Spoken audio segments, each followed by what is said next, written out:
We play and call it work. Hey everybody, Matthew here from MiniWarGaming.com, here to talk more about the Genestealer Cult Codex. I got a guest star here with me today. This is Georges French, and he's French. I am. From? Paris, France. Yes, I'm from Paris, France. His name is George French. It's a lot of fun. But anyways, that doesn't really matter too much. We all have weird names, and we know that in Europe everything gets mixed around a lot. So, but George is actually here for a couple weeks, and he was filming a lot of battle reports with us, and we're going to be doing some special stuff as well. But today we are we actually just played a game of Genestealer Cult versus Space Wolves, and we got to see them in action once again. Now, if you haven't already seen the Genestealer Cult first review and battle report, go and watch those first. They'll be on this playlist if you're watching our website, or just just go on youtube.com/miniwargaming to find it, or go to miniwargaming.com, because I am going to talk about the Imperial Fist game that I played on Saturday, and we'll be giving some spoilers there. But we're not going to give spoilers for our Space Wolf game today. Oh, no. It was a 1750-point game, and I allied in some Tyranids. And what I want to talk about in this video today is to go in more depth of the Cult Insurrection Detachment and actually talk about what it's composed of. We went over on Saturday more a brief coverage of everything and talked about the Cult Ambush rule. We talked about the psychic powers. But I want to give you more details on the Cult Insurrection Detachment and exactly how it works. Because now that I've played a couple games, I've seen a couple of the formations within the detachment at work. Still haven't used some of the other ones because as of the making of this video, the new Goliaths and the Acolyte Icon Ward is not out yet. And I'll probably start proxying for the Icon Bearer, but we don't know how the Goliaths are really going to help. And it looks like they're going to be really good. And so we have to test those out this coming Saturday, or hopefully Saturday, if not next week. So this is more just some theory hammer, but based also on a couple of games that I've already played. But no spoilers for the Space Wolf game, which will be in the link in the video description below in the MiniWarGaming Vault. So it's a 1750-point game. It's a bonus battle report on top of our normal battle reports of Space Wolves versus Genestealer Cult with a combined arms detachment of Tyranids as allies, which made for some interesting things. I'd almost like to talk about that, but in the battle report, we end up talking a lot about how those interact, so you can go in and check that out for more details of there. But in brief, you have to watch out for Shadow on the Warp, because they technically are enemies, because they're allies at convenience. And Shadow on the Warp says enemy psychers get -3 leadership. So that was the big thing. But I'm going to leave it at that. You can watch the battle report for more details there. So the Cult Insurrection Detachment. First off, if from our game, you saw the Cult Ambush in play. And you even saw, in some cases, and try not to give too many spoilers, but I am going to give away some of the stuff that happened. You did see the fact that they get to replenish when they come in. What did you feel? How did you feel overall the Cult Ambush kind of made for a play style against the Space Wolves? Well, the thing very important about that is the alpha strike they have with it. So thanks to it, they could just, I won't say anything about the battle report, but they managed to use all the abilities they have. So it gave them some very interesting fights that you don't actually quite kind of wait. It's hard to talk about without giving stuff away, right? Very hard. We could talk about some of the stuff that happened, because I can tell you that I rolled some 6s, which allowed them to charge. I can tell you that in Overwatch they sometimes got gunned down. So we can talk about those kind of things without giving away who won and who lost. So because we don't want to give that away. Let's put it this way: it was a bloody fight on both sides. Both sides took some casualties, and that's all we're going to say. So it's okay for you to say they managed to at this point do this, or this without giving too many spoilers. So, but it is hard to talk about. Yeah. So overall, how did it make you, as you deployed your army and as you played your first turn, how did it make you kind of feel for your own kind of your tactics of how you played the Space Wolves? Well, when you don't know how they play, it's very interesting, because I felt that I could go anywhere and I was like pretty safe everywhere, because the Tyranids were pretty far at that point. But then they started using their rules to the Cult Ambush rule. It's quite impressive. It heavily relies on dice rolls, good dice rolls. But when they're good, they're really good. And when they have the advantage and the upper hand, it gets really good. On the other side, when they get dominated by the army in front of them, they get gunned down very easily. Very squishy units that can get killed very easily. So it's very important to get the first shot with the Genestealer Cult. What I also tried out in this army was more an idea that I had when I was talking about it in our first review after my first game, and that is more minimum size units, so MSUs as people call them. And so in my first game I brought like lots of 10-man acolytes and metamorphs, because if I was going to put a Primus in a squad I wanted them to be strong. But then that proved to have a fatal flaw that just meant more guys died when they got gunned down from bolter fire. Bolter fire was easy enough, and it was Imperial Fists on top of that, and so they were able to get even more bolter fire into there. But even putting that aside, it could have been Ultramarines with no combat tactics on, and those bolters just get to mow you down. Or even Space Wolves with a lot of the claws that only have Ballistic Scale 3 still get to mow things down. And so this time I tried it. I did a Subterranean Uprising, and I brought I only brought 2 Metamorph squads because we're still making more. We only had 10 guys. And so I just brought 2 5-man squads. The only upgrades I give them is the claws and the lashes because they're just so much better with them. And then 4 5-man acolyte squads, and then 2 4-man aberrant squads, although I would have dropped one of those and maybe brought another Subterranean Uprising. But like I said, I didn't have enough acolytes and metamorph models, and I wanted to be able to do some summoning as well. And so I had to keep some held back in reserve for that. But having those minimum squads just jumping around, do you think that was effective? I think that was really effective, because the only answer to these kinds of attacks is to have the same kind of quantity of bolters on the other side. And Space Marines tend to be a lot more expensive than simple Genestealers. More than 8 points? Yeah, a bit more than 8 points. So you have to select your targets. You have to really target the important units before those that can do damage to both your vehicles, to your ground units, to everything you have. So you have to be very precise. You have to know what you have to shoot at. Exactly. So let's jump now into talking about the Cult Insurrection Detachment, because that's what I want this video to be primarily about. So this detachment, it's like whatever you want to call them. People still call them Decurions, where they're a detachment of formations rather than your traditional, I don't know if we can even call it traditional anymore, the Force Organization Detachment, which is HQs and troops, like the Combined Arms Detachment, or even some of the other codexes like Orcs, or the Tyranids, or Space Wolves, or Grey Knights. They all have their own detachments, but they are like 1 HQ, 3 troops, 2 elites, whatever happens to be. So this one, overall, I know I talked about the overall benefits. I want to repeat it here, and then we'll jump into the other stuff. They have 3 major benefits. One, the typical one, if the Patriarch is chosen as your warlord, he can re-roll the Genestealer Cult table for warlord traits. And I've always been trying to shoot for that 6. Yeah. And I'll tell you right now, I didn't get it in this game, didn't get it in the last game, but in this game I got a half-decent one. Most of the Genestealer Cult warlord traits are actually pretty good. Some of them are less awesome than others, but a lot of them are pretty solid. And then they have the Uprising Generations in the Making, where it's like, if we're fighting you, like, we're ready for you. It's barely ever going to be on your terms. It's going to be on our terms. If it's going to be on your terms, then we're going to play a Combined Arms Detachment. But if we're doing Cult Insurrection Uprising, basically all non-vehicle units have Infiltrate. And if they already have Infiltrate, they get Shrouded. And there's a lot of formations that give Infiltrate, which means first turn. Sorry, they're Shrouded on the first turn. Just the first turn. I should specify that, because that would be awesome if they got Shrouded the whole game. Can you imagine how much of a different game that would have been? It would have been devastating. Because that was hard. Your first turn, we'll say this, was hard because all I had to do is hide in ruins and then trees, and all of a sudden getting 3 up and 2 up cover everywhere. And if you get night fighting, wow, then you're just fire your flamers and conserve the rest of your ammunition. On top of that, you get +1 of your reserves, and your opponent gets -1. Now, this doesn't affect any allies. Remember, allies of convenience are not allowed to use bonuses to reserves. And then they get numbers beyond counting. This one's fun. It's situational, but it does come up that when you put a group of guys back into ongoing reserve, and then you bring them back on through Cult Ambush, you can replenish D6 models that were lost earlier in the game. So it doesn't just say add D6 more acolytes or whatever. It says replenish ones that were lost. So if you had a special weapon that died, you can bring them back. You have a banner that died, bring them back. But it's from a unit, so that'll never happen with independent characters. Now, there is one interesting restriction, and I do think this is interesting.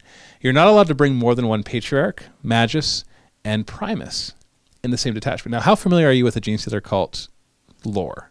Well, the lore I know pretty okay. I've read some books and Lexiconum and that kind of stuff, so I did quite a bit of my research on the Genestealer Cult now. Do you feel that only allowing them to bring one Patriarch Primus and Magus in a, specifically not in an army, I do need to point that out, because you could bring a Combined Arms detachment, bring more of anything, bring more Maguses, Primuses, Patriarchs, but in this detachment specifically, do you think that is totally lore friendly? Obviously, they're trying to go for that, but do you think it would break the lore for them to be able to bring more than one of any of those? I don't think it would break the lore, but I think it would break the army. It would become way too powerful. Just being able to spam. Yeah, you could spam everything. It would overwhelm the enemy. Like I think it would be way too powerful. Now the whole detachment only actually allows you to bring 0 to 3 command.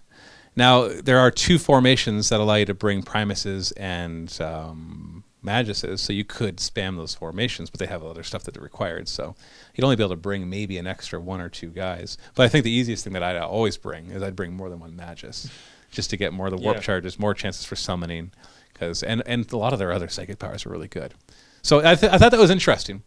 I've thought about it because I'm like, I want to ally in more, not ally in, but bring like a Combined Arms attachment. And I'm like, but does it make sense fluff wise? And then I figured out how to do it. If I bring a Combined Arms attachment with another Patriarch, I say who's not actually a Patriarch. He's like the father of a subbrood. And this other Magus, you know, some of the other ones are going to be psychically powerful, right? It's not just the Magus. He's just like the spiritual leader. There could be other ones too. So I'm totally going to try that out because I don't want to just stick with 4 warp charges. I want more. So, and we saw that with the Tyranids. I brought the Tyranids in with the Zoanthropes. How do you think that would compare? And now that you've seen a game played with the Zoanthropes being used as warp charge batteries, how would you rather, meaning what would you think would be weaker? Would you rather face that? I brought 3 Zoanthropes individual. I brought a Combined Arms attachment. Or would you rather me bring more Primuses or Maguses, and then that, of course, makes me bring more Acolytes and Neophytes? It's a good question. Zoanthropes are quite difficult to vaporize with their 3+ invulnerable. So and toughness 4. And toughness 4. But the mages can hide behind masses and masses of cultists and things like that. So it's 50-50, I'd say. The use of Zoanthropes as objective holders and warp charge batteries is really good because it allows you to get in and try to summon more and more guys, which can be very useful. But so I think it's a pretty good idea. It depends on what you're going for. I think it depends really on that, nothing more. Well, thankfully I like variety, so you'll see a bit of both. We tried the Zoanthrope thing today, and right now I don't have more Maguses painted up. We're working on that, but I do want to try both. The Tyranids was nice because then you get access to some other powers as well. Like a Zoanthrope could get Psychic Scream, although you got to be careful Psychic Scream because you count as enemies. And it also has Warp Lance. Like it has these other powers it has access to that could end up being useful. But at the same time, spamming more Maguses, or Magi, whatever they'd be called, would allow you to have more chances to roll for the summoning power. So you could have a bunch of Mastery level 2. Because points-wise, hold on a second. A Zoanthrope is 50 points. A Magus is 40 points, but plus 25 to make him level 2. So he's 65 points. So, but he's also an HQ choice. If you're bringing a Combined Arms attachment, you have to bring an HQ. And for the Tyranids, sure, you could make that another Psyker, but the Psyker HQs are very expensive. 200 points for the Turvagon, even more for the Hive Tyrant, even more for the Swarm Lord. So points-wise, it'd probably be slightly more effective to do it with Genestealer Cult. But then, if you're trying to get an answer to Flyers, the Tyranids could bring in their Hive Crones. Well, yeah, if not, you have to count on objectives and then have Skyfire or something, which is really weak. Yeah, we rolled 1 Skyfire in our game. Yeah. But on our last commit, we didn't roll any. So there's and then what's going to sit on it? You got to roll the right one that's with the heavy weapons, which I don't have a lot of.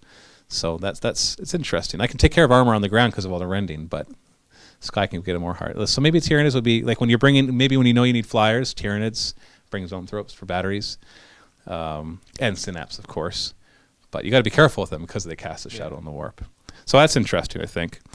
So going back to the detachment, so whoops. I just closed it. This can be 1 second here. Technical difficulties. Got a Space Wolf dog chewing on the cords. It's not my fault. No, because your Space Wolves were lost on the plane. It was. They were. So quick story. He flew over and he arrives, and they don't have your luggage with the Space Wolf models. Nope, and some of my Imperial Fist vehicles as well. So it was like... So still waiting on some news now. Yeah, so hopefully by the end of your trip here, we'll have them. But thankfully, you can at least borrow some, but that's not going to make you feel better later on. Okay, so in this one, as usual, this core, auxiliary, and command. Core, you're allowed to bring 1 to 6. I always think it's funny when they like, yeah, you can bring 1 to 6. It's like, when are you ever going to manage to fit 6 of these formations in? But who knows? 1 plus auxiliary, and 0 to 3 command. Now, the 0 to 3 command is actually tricky because you've got 4 command choices. You've got the Patriarch, Magus, Primus, and then the Icon Bearer, the Icon Ward, the Acolyte Icon Ward. And you can bring any of those just as a command choice. Just bring a Patriarch or a Magus. You can also bring what's called a Brood Coven, which is a Patriarch, Magus, and Primus. I don't know if I'll ever use this, though, because they actually form a unit.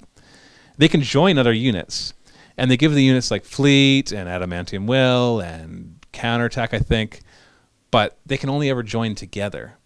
Do you think would that be a scary thing if you were facing up against that, or would you be like, yeah, I'm kind of glad they're all stuck together? No, if they're stuck together, that's their problem. That's the weakness they need to have. If not, it would be a tiny, probably a bit too much powerful again. Yeah, like that one squad could be a kill squad, but like, what are they going to join? That'll be like, oh no, I can't shoot at that. Like 20 Genestealers maybe. So that there's a lot of toughness 4-5 up invulns.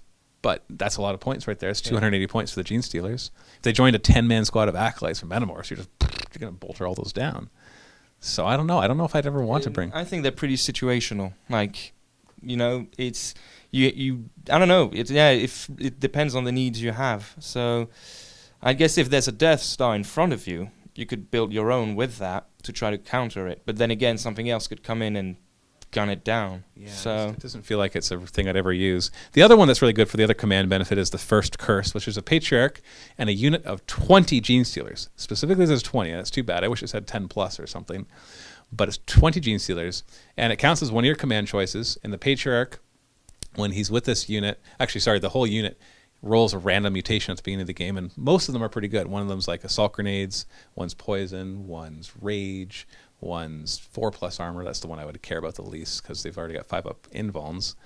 And then there was one other one I don't remember. But and then if you roll a 6, you get to choose. You got a 2 in 6 chance of actually getting the one that you prefer if there's one in particular. But there's also a Warlord trait that gives you the Assault Grenades too, so that could help. And of course, when the Patriarch joins a group of Genestealers, they have Furious Charge. So that's a fun one, but it requires 20 Genestealers. So, and you can bring Genestealers as an auxiliary choice, just a unit of Genestealers. So I brought that in the first game. We didn't get to see much action with it because it rolled poorly on the Cult Ambush. I think it could have had potential to be very scary, because you saw me play today a game with Patriarch and 10 Genestealers. Yeah. How did that make you feel? They were really devastating. Yeah. They were really, really devastating. Yeah. They're scary. They're hard to take down. First turn, they are shrouded in their stealth. So you find a nice set of trees, and they're 2 up cover. So even if they don't roll a 6 on the Cult Ambush, as long as they don't roll a 1, like I did in my first game, then they can just plop down and kind of be like this big marker that says, hey, take care of us. Oh, and by the way, if you have Flamers, I got 5 up invulns. Oh, you want to challenge me? I can allocate wounds outside of the challenge with my Lookout Sirs, which is pretty good. That was big. That was really big. It made the difference. Yeah, like I don't know if I can't remember if you would have killed the Patriarch in that. There was a challenge, and he was allocating wounds out of it. I can't remember if that would have made a difference. It would. It would. Yeah. Okay. But that's just kind of annoying. It's like, hey, you're putting me in a challenge, so you got to face my higher weapon skill, my higher toughness. Oh, and you don't get any of the benefits of a challenge, unless, of course, you have some sort of trait that says in a challenge you get to reroll all your hits or something like that, and then you could still want to do it. But very scary there. So the Patriarch just with 10 Genestealers is scary, so you can imagine it with 20. And it's not too bad a point sink, like 280 points for the Genestealers, 100 and something points for the Patriarch. So that's a pretty good Death Star. But then again, it joins back the point that they're very heavy dependent on the roll you make on the Genestealer ambush. The Cult Ambush, sorry. So that's what they all are about. So sometimes it's a bit hard to really predict what you want to do with them. Well, these 2 games are perfect for that. Imperial Fist game, I'll tell you right now, they rolled poorly on it and they did nothing. And this second game that we did, they rolled half decently on the first turn, and I was able to put them in a good spot, and they were able to do well. Yeah. So, but once again, that was a 50-50 roll-off. Not that there is a 50-50 roll-off, but I mean, like, one time it sucked, the other time it didn't. Whereas if you bring drop pods, you know what Yeah. to expect. On turn 1, this and this and this drop pod will come in. These ones I'll have to roll for, but then I'll bring a comms relay or something to help my reserves, or maybe I won't. Maybe I'll just rely on a bit of luck. But these ones are coming in. Oh, and by the way, they have the deep strike. They have the inertial guidance system, and so I'll put it here, and then likely we'll get right where I want. And so there's a lot more dependability on that. But you also pay a lot of points for those guys, whereas the Genestealer cultists are pretty cheap. So kind of it makes for fun, but I think in a tournament setting it could probably get a little frustrating. Yes, I think it would. It's very fun. We had a real laugh when playing them. Well, you can actually kind of picture them doing it. Like, I'll tell you one thing they did. During my deployment, I had a 5-man group of metamorphs roll a 5, which is that they can deploy 6 inches away, and they get free shooting. And so basically I just plopped them right in front of his lines, and they did their free shooting. And then in my turn, they just went back underground. And so essentially what happened, and they did no damage. They did nothing. Essentially they just were like, boogity-boo! And they just disappeared. And the assault marines were like, what just happened?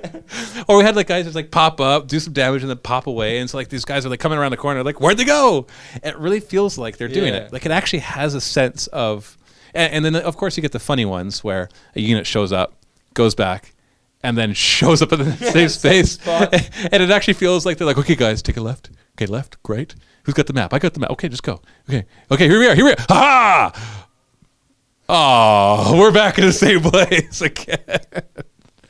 So that definitely does happen. It's comedic, but obviously not so funny when you're actually depending on the unit showing up somewhere. Like you can't depend on the 6s, but it doesn't mean you have to roll the 1s. No. So we get to our core choices. Now you have 2 core choices. You got to see one. You got to see the Neophyte Cavalcade. I've played with that one twice now, so I'll give you my opinion in a second. I want your opinion first. Neophyte Cavalcade requires you to have 2 squads of Neophyte hybrids inside of Chimeras. They have to start inside of them. And there's a squadron of Leman Russes and 1 to 2 squadrons of either Scout Sentinels or Armored Sentinels. The benefits of this is that, oh, actually, I think I forgot some of them. I don't know if it mattered. I get to ignore Crew Shake and Crew Stun on a 4+. No. But I don't think I ever... no, it didn't matter. I have to start inside of them.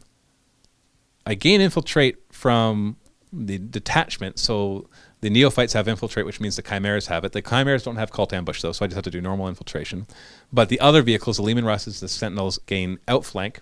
Outflank. And Scout Sentinels gain cult ambush. So I brought a Scout Sentinel and I brought a Leman Russ. I didn't outflank the Leman Russ because in the first game that didn't really work for me. I just kept it on the ground, and I was able to infiltrate the Chimeras. So that's the whole formation, though. That's pretty much all there is to it. How did you feel as that as a core formation? Did it really do anything? I don't mean like did it do anything in the game, but did just thinking about those benefits, does it sound like it would have been that much more useful? I think that in an objective game they would be quite useful because you could set them up in advance on the board and make them hold objectives. Then again, I don't think that they're that good. I mean, you need it's Chimeras, right? It's Chimeras, right? And the Leman Russ is 1 shot. It's got a battle cannon. Well, you can give them other stuff too. Yeah, you can give them other stuff, and I could make it a squadron of them if I wanted to. Yes. But then you're really adding up points. Yeah, like 150 plus points per guy. That means, like in this case, you have to take some other stuff out, which is probably not as good as the. Well, it's probably you're taking up stuff out that are better than the Leman Russ and Chimeras, right? I mean, it's like when you combine them to what they can do. The Leman Russ could get a lucky shot, kill a bunch of guys, but in both the games that we've played so far, the Leman Russ was okay. But it definitely was, I don't think it was 175 points okay. No. When you compared it to my other, like, internal balance, you look at the other stuff, even the Scout Sentinel was a little more impressive in our game. Just being able to pop up at a cult ambush, he was hiding in a tree. He was actually hiding, like, dangling from a tree. And all of a sudden he's like, ah, multi-laser! He just, like, drove right by him. He didn't even notice him in the tree. How did you not see a Sentinel in a tree? But that's funny, too. I love it. I love the fluff of the Genestealer Cult, so it's just great. So we saw the Neophyte Cavalcade twice. I plan on bringing in my next Genestealer Cult game, I'm going to bring the Brood Cycle. That's our other core choice.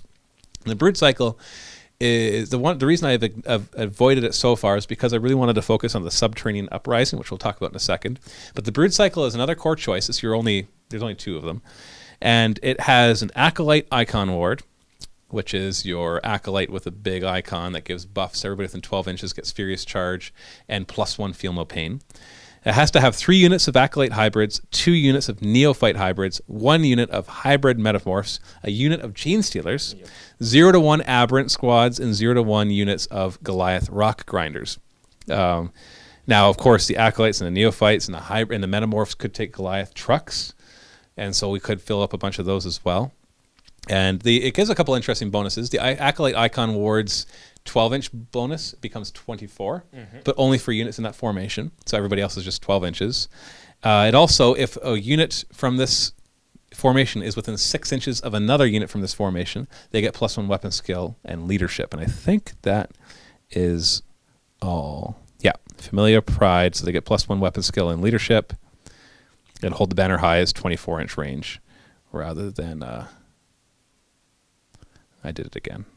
Why isn't the back button go back? Why does it close the whole thing? So yeah, so they get those 2 benefits.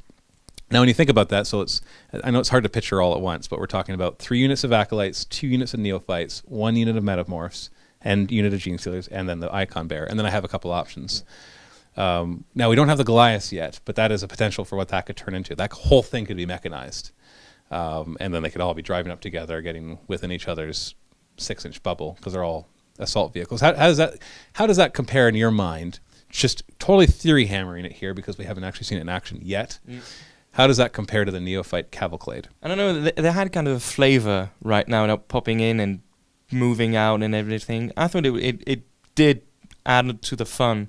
Mechanize it would be like putting Space Marines and Rhinos and then sending him out and everywhere. It doesn't have to be mechanized though. No, I don't have to bring any vehicles with it. It has optional to bring the Goliath rock grinders, which are the ones that like to. Yeah. They basically have the Death Rolla, and I have optional to add chimeras and the Goliath truck. So assuming that we don't go mechanized, then just thinking about what it can do, it doesn't get any bonuses to the Cult Ambush table. So you're relying on single die rolls, unlike the Subterranean Uprising. Do you think it has any potential there with that icon giving that 24-inch bubble? And remember, the icon I can upgrade to have the 1 banner that makes that bubble also give +1 attack and reroll morale, opinion, and fear, which is what I would pretty much always do. How do you think? Do you think that could have some potential there? I think it does. I think it truly does, because it would be a nice synergy with what's already on the table and everything. So I think it would fare well in most of situations. Then again, if it has something specialized against it, but that's like in every situation, it would be beaten in a few minutes worth.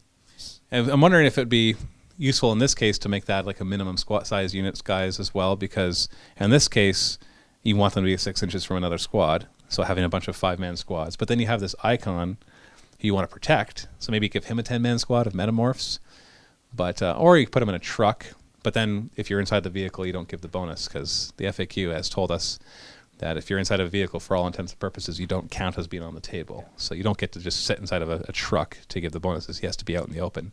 You can still attach like a Patriarch to the Genestealers, or to any of the squads, or Primus to some of the squads, or Magus as well. They don't get the plus leadership and weapon skill bonuses, or the 24-inch thing, because they're not part of the formation, but they could still be in there buffing things. So I think it has potential.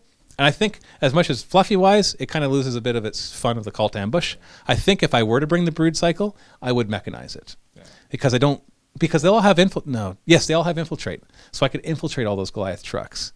I can't infiltrate the Goliath rock grinders, but I could infiltrate all the trucks and the chimeras that they decided to take. Maybe not as interesting lore-wise as seeing them pop up and down like little... Like, what is that, whack-a-mole game? Yeah. It's like, except for whack-a-moles are like Uzis. Just like, it's just everywhere, but it could still provide some interesting things. So those are our core choices. Then you have to choose 1 plus auxiliary. So you have any number of auxiliary, but you have to have at least 1. And we've got 4 formations and then 3 other ones. The 3 ones that are not formations are, you can just bring a unit of Genestealers. You could bring a unit of Aberrants, or just a unit of Metamorphs. You could bring a unit of Scout Sentinels or Armor Sentinels, or a unit of Land Raiders. What you can't bring is a unit of Goliath Rock Grinders. So the only way to get the Goliath Rock Grinders into this detachment is to bring in either a Brood Cycle, or the other one that they can come in is the Demolition Claw. So there's always a bit of a tax to get those in there. Sure, you could just make a Combined Arms detachment and bring them in that way, but if you're looking at keeping them in this detachment, which there's not many bonuses to do, except the 1 formation that they're in, then you need to think of it that way. So let's talk about the 4 formations. Let's start with the one that we've seen twice now, the Subterranean Uprising. So this is a 0 to 1 Primuses. And in both cases, I took a Primus because it adds a big bonus. 1 to 3 units of Metamorphs, 2 to 4 units of Hybrids, and 0 to 3 Aberrants. I really like the flexibility in this one that allows me to, my min size one would be a unit of Metamorphs and 2 units of Acolytes. So I can make a small Subterranean Uprising. The reason that that's important is because a Subterranean Uprising does 2 main benefits. 1, units within it roll 2 dice on Cult Ambush, and they choose which one. It's not a reroll, it's roll 2 dice. Way better than a reroll. Oh, yeah. And if any Primus joins them, it doesn't say a Primus from this formation, it says any Primus joins them, then they roll 3 dice. Now that's important because if you brought 2 Subterranean Uprisings because you're spending a ton of MSUs, the Primus could join any of them and give them the plus and give them the 3. Or he could be just, I don't know why you'd do this, but maybe you wanted an extra Primus, and so he's from a Combined Arms Detachment, so you've got a second Primus. So you could actually spam Primuses and have them joining all these squads and having them all rolling 3 dice. Because it just says friendly Primus. It doesn't say one from this detachment, one from this formation. It just says any. So there can be some fun there of just really spamming the Subterranean Uprising. Have like 3 kill squads of 10 guys and stick your 3 Primuses in there or something like that and just really annoy the heck out of your opponent.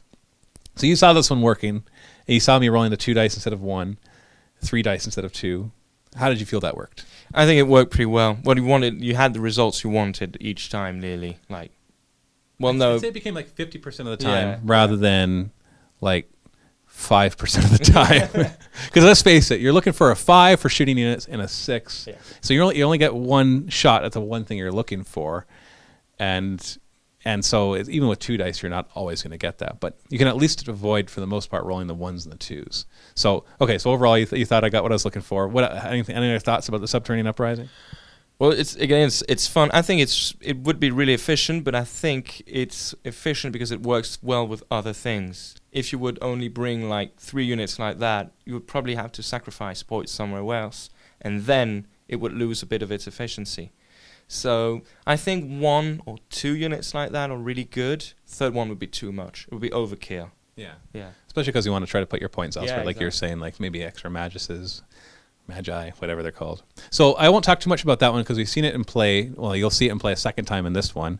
But I think it's one of those, I won't say auto-include because I would definitely want to try out some different kinds of formations. I want to try out a full mechanized, Genestealer Cult. I want to try like a Lehman Russ heavy one where it just come in and forget even the Astra Militarum allies that I could bring in Wyverns and Basilisks and Valkyries and Vendettas to help out with the anti-air, because you really need the allies for the anti-air. I think that's where the big part is. But just having access to that kind of mechanized could be a lot of fun.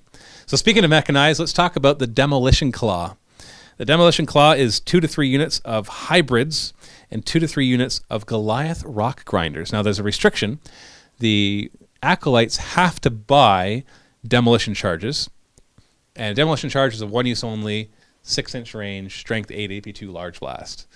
In other words, yeah, when you throw it. And the problem is an Acolyte actually gives up his extra attack to get it. He gives up 2 of his arms to carry this demolition. It should be that once he throws it, he can use his arms again, but no, you don't get the extra attack. Well, with the blast, you know, the arms come off. the arms go with it. And then the Goliath Rock Grinders have to take the upgrade of Cache of Demolition Charges, which that upgrade allows one guy on the Goliath Rock Grinder to throw a charge every shooting phase. But if you ever get a penetrating hit against the Goliath, if you roll a 1, after you do everything, if you roll a 1, then it takes a strength 8 AP2 hit. It doesn't specify which side, so I'm assuming it's side or rear because it's 12, 10, 10. Yeah. Just feels like it was right, but they should have specified, but I'm going to assume it's against armor 10. But here's the extra. The nice thing is that Cache of Demolition Charges, which normally costs 10 or 20 points, is free on the Goliaths. And if an Acolyte Hybrid squad within 6 inches throws theirs, they replenish it on a 4+, so they get a new one. Now, if you're on it, you're within it. Yeah. So you can have a squad of Acolytes on it, and one of them could throw the one from the truck, and then the one could throw his 1-use only. And I believe they get to re-roll Scatter. Oh, and they gain Tank Hunters. Tank Hunter. Oh, geez. Strength 8 AP2 Tank Hunter. Yeah, that's really good. Demolition Specialists, I think, is that they get to re-roll it. If they, from a demolition claw, can reroll the scatter dice when using a demolition charge or a cache of demolition charges when embarked upon a Goliath rock grinder. So I think the purpose, because it says 2 to 3 acolytes, 2 to 3 rock grinders, I think the purpose, even though it doesn't say that you have to do this, is that they're basically staying on the vehicles and they're just driving around going, hoo-ha, hoo-ha. And so, but you could put a 5-man squad of acolytes on there and give them 2 demolition charges. Yeah. Because it's for every 5 acolytes, you can give them 2 of the weapons. So 2 demolition charges. And then you have the resupply. So what do you think of that? Do you think that has... It's only 6-inch range. So you basically have to drive up next to something. And you're just like, bam! And re-roll the scatter. And Tank Hunter. What kind of potential do you think that has? It's got to be a frontline unit. You know, it goes straight up, goes to the enemy vehicles or enemy, like, big units of infantry and just throw everything at it. Like, everything. Well, the nice thing is you can give the rock grinders a seismic cannon. Yeah. You know the ones I was using? Except this is a heavy seismic cannon, so it does an extra shot. So it's 3 shots at 12-inch range and 6 shots at 24. And so in it has Tank Hunter. So strength 8 AP3, possibly AP1, Tank Hunter. Yeah, it could be really good, but then it's going to become like a primary target because it's got so many potential for big explosions and you have strength 8 AP2. That's like really, really strong. So your opponent is going to focus it, definitely. Now, they're only 75 points. That's the thing. That you can spam them. So what we're looking at here, Acolyte Hybrid Squad, Min Squad is a 40-point squad. 75 points for the Goliath, who gets the cash for free. Now, they do have to pay, the Acolytes have to pay for the demolition charges, which cost 20 points per model. So you could have 2 of them take it, but it might be a little much. So let's say 40-point squad takes 1 demolition charge, that's 60. They get on top of the vehicle, and... the vehicle costs 75, so it's 135 points. So for 2 of them, it's 270 for 2 of these vehicles. You can make it 3. If you want to make it 4, you can bring a second and just do 2 and 2. Tank Huntering, and on top of that, it's Tank Hunter. So if you give them like the heavy rock cutters or heavy rock saws, it might get a little too pricey to do this. But they could jump out of their things. Now they don't have, there's not assault vehicles, but if they manage to get into an assault, Strength 8 AP2 Armor Bane Tank Hunter.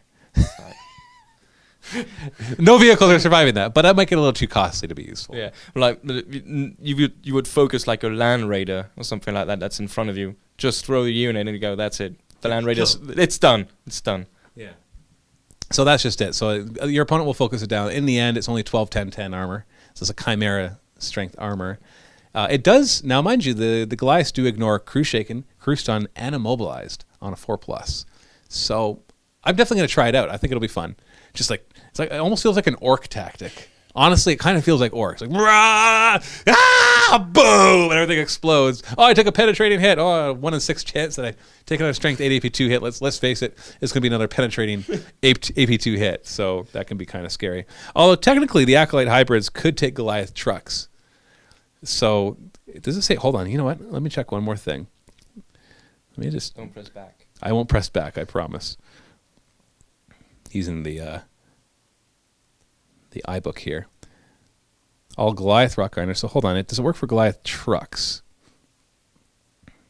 When embarked upon a Goliath rock grinder. That's too bad. Yeah. So you couldn't have the Acolyte hybrids purchase trucks with demolition charges and have them use that as well. Yeah. So they have to be on the truck in order to use, in order to get the reroll scatter. And they have to be within 6 inches of one of the, in the rock grinder. Right. And they have to be within 6 inches of a rock grinder. Not if they bring a dedicated transport truck, they won't get the same benefits. So that would have been cool, but obviously it wasn't the intent. So that one's kind of fun. I look forward to trying that one out this weekend when I get all my extra stuff in. Where did it go? There we are. Aha, found it. Okay, so next one. The Doting Throng. This is 0 to 1 Magus. And then 3 to 6 of either neophytes or acolytes, any combination. So 3 to 6 of them. And so the purpose of this one is more psychic driven. Essentially, they have frenzied devotion, which they have zealot if they're within 12 inches of a friendly magus. Yeah. So remember, if I want to spam magi, then it doesn't have to be one from the same detachment, doesn't have to be the same formation, it could be from a combined arms detachment. So that's why it's 0 to 1 magi or magus, is that you could have them elsewhere. Yeah. So if you're somehow, or if you wanted to bring 2 doting throngs, you don't have to put 2 you couldn't put 2 maguses in because you're only allowed to have 1. So they get zealot within 12 inches. So imagine acolytes with zealot, or even neophytes with zealot. That could be good. But the other thing that's cool is they get willing subjects. If a magus a Magus, not from this formation, targets a Neophyte or Acolyte hybrid unit from this formation with a blessing, it can re-roll psychic tests. Yeah.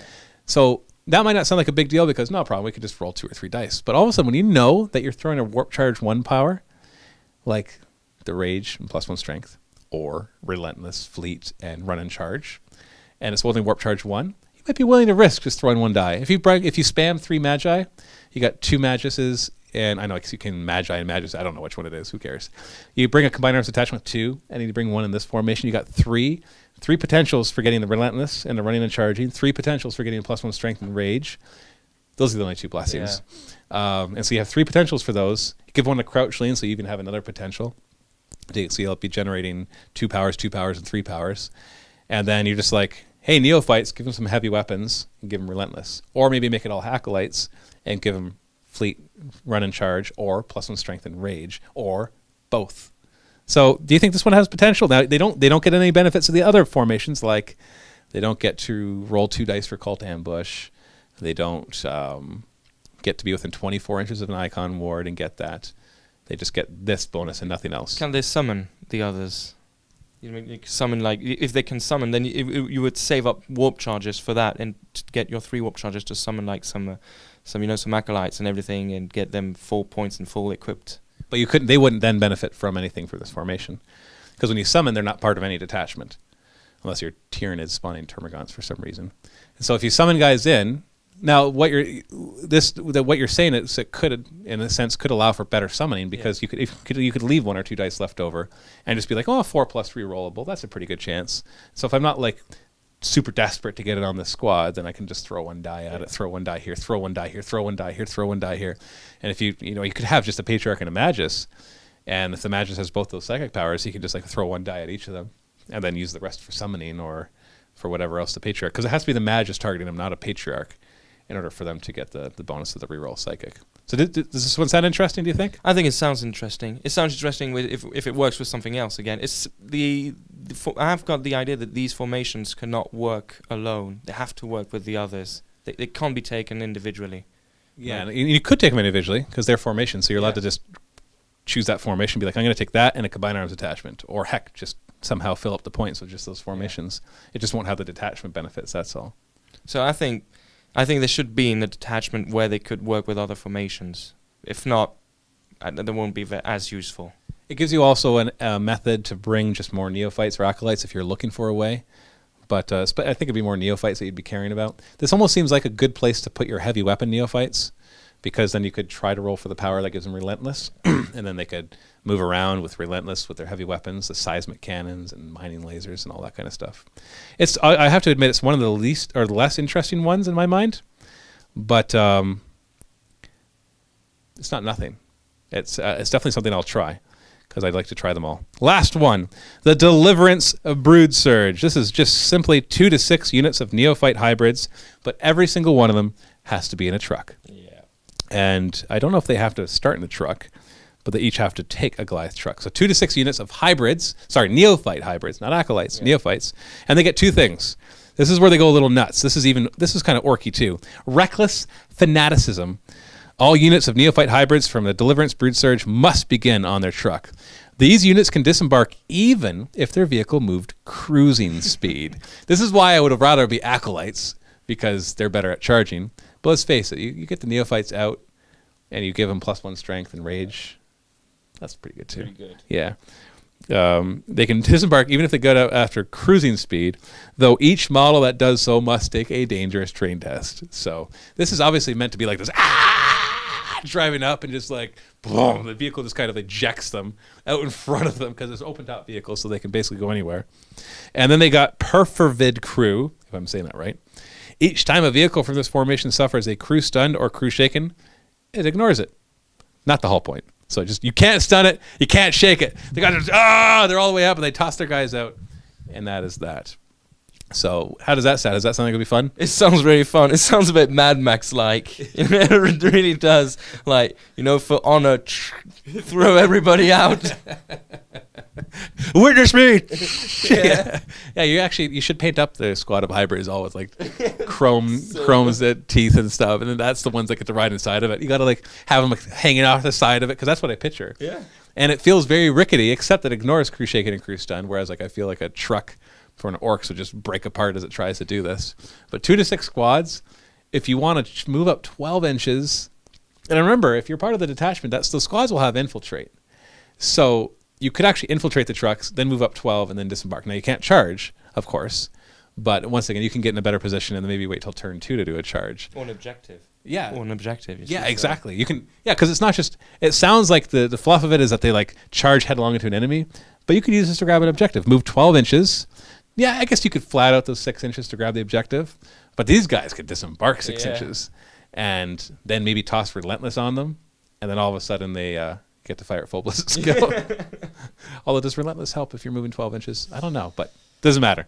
I don't think that's the point of this all. We can figure out those details if I actually go to do that kind of thing. I think it would be really fun to put some orcs between the Genestealer Cult and see them clash. Like, this is an orc Genestealer Cult. Because orcs technically can be taken over by a Genestealer Cult. Like you take a green tide, and then you take like as many orcs and trucks as you can, and then Meet in the middle. Yeah, and then put everything you can in Genestealer Cult and make them clash right in the middle. But the orcs will get jealous. They'll be like, "Why can't we do that?" That's probably what would happen too, because they used to be able to do that. 12-inch, you can disembark 3 inches, and then they loved that. But so that one could be fun. I think I'm going to have a lot of fun. I have to get a lot of Goliaths. I've ordered 3 Goliath trucks and 3 Goliath rock grinders for this weekend, but I have a funny feeling I'm going to want more than 6. Yeah. The rock grinders, 3 will probably be plenty, but I have a feeling that I'm going to want, because Goliath trucks are 50 points. It's really cheap. Yeah, you can pay like 20 points to give them the demolition charges, but I don't think you'll ever see me doing that. The rock grinder one, with the formation, gets them for free, so that's kind of worth it. But 50 points, like a 50-point neophyte squad, and 50 points for the truck. Yeah. And forget giving them any weapons. Give them all shotguns, which is free. They're assault weapons. Assault 2, strength 3, 12-inch range. And that's 100 points each. Like, I can bring up to 6 of these in the formation. Minimum 2, so if I wanted to bring more than 6, then I just subdivide them out into other ones. But I could bring 6 of these for 600 points. And that's 6 trucks, 6 units of 10 neophytes, all with shotguns, all able to move 12, disembark. I'm going to need more neophytes. Like, I have a lot of them right now that are being painted up, but I'm going to need a lot more to be able to try out this kind of fun stuff. Yeah. But I think a mechanized list might actually be fun if we... In that regard, it could be really fun. And like taking objective again, it's like probably one of the best. Maybe like a neophyte cavalcade, so the one that you saw. So 2 chimeras full of neophytes, just like Min. Don't upgrade them because you don't want to spend too many points, and because they can infiltrate up somewhere and just grab objectives. And then a Lehman Russ squadron, kitted out according to what you're going to be fighting against. So if you know you're up against certain things, then you change it out. At least 1 scout sentinel if all you're doing is minimizing that, because he can, once again, you just stick him in reserve. 2+ comes in turn 2, gets to culted ambush. And then you bring this, the Deliverance Brood Surge, and the one with the rock grinders and the acolytes. And you could do that cheap. 600 points for 6 trucks and 6 squads of 50 neophytes, no upgrades, so you can give them shotguns for free. And then you bring 3 of the other trucks or rock grinders full of the acolytes with demolition charges. And that would be 75, 125, 145 points each. No, 75 plus 45 for the... No, 40, so plus 60. That becomes 135. 135, so you bring 3 of those. That's 270, 370, 405. So we're up to a little over 1,000 points. Yeah. And then the Neophyte Cavalcade, that'd probably add up to another 300 or 400 points. And throw a Primus somewhere in there. Maybe not. Maybe this is where you're just like, screw it. These guys are just the forward force.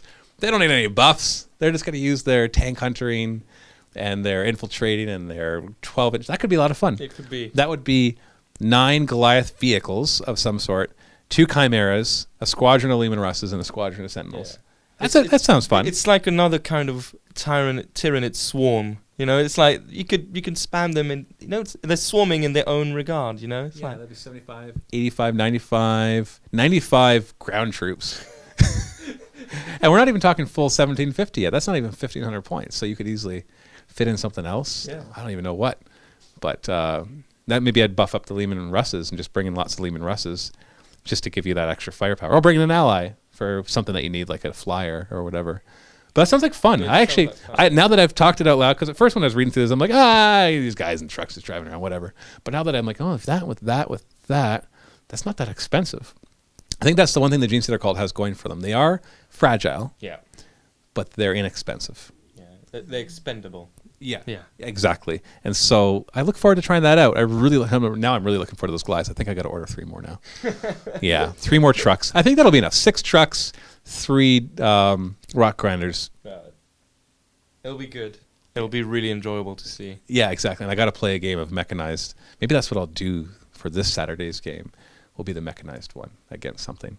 I don't know if it'll succeed. It might just die horribly. You won't see hardly any cult ambush, except for the guys that crawl into their truck that's just blown up. And they're like, we're going, return to the shadows.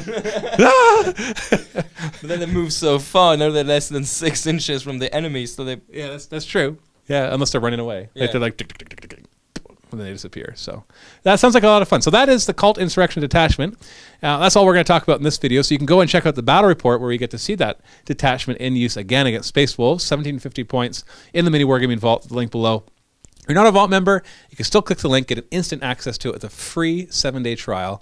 Absolutely no charges for the first 7 days. You can watch that and anything else. Unrestricted access to the whole Vault, including the other battle report that we did against Imperial Fists and Ultramarines. And then you can decide if you want to keep it or not. We know that once you're in, you're probably not going to want to leave. Because I say probably because we have a high percentage of people that stay. So it helps support us. It's what allows us to keep the lights on and make all these videos. So thank you very much to all our Vault members, of which George is one. So thank you, George. You're welcome. Vault member for 3 years now. Yeah, more than 3 years. More than 3. Yeah, Oh, that's awesome. That is just super awesome. And thank you, of course, to all the other Vault members. I can't name you all because there's just too many of you, and I don't know all your names. I forget my own kids' names anyway, so I probably get them wrong. So thanks for watching. Click the link below to go watch the next battle report, and happy wargaming.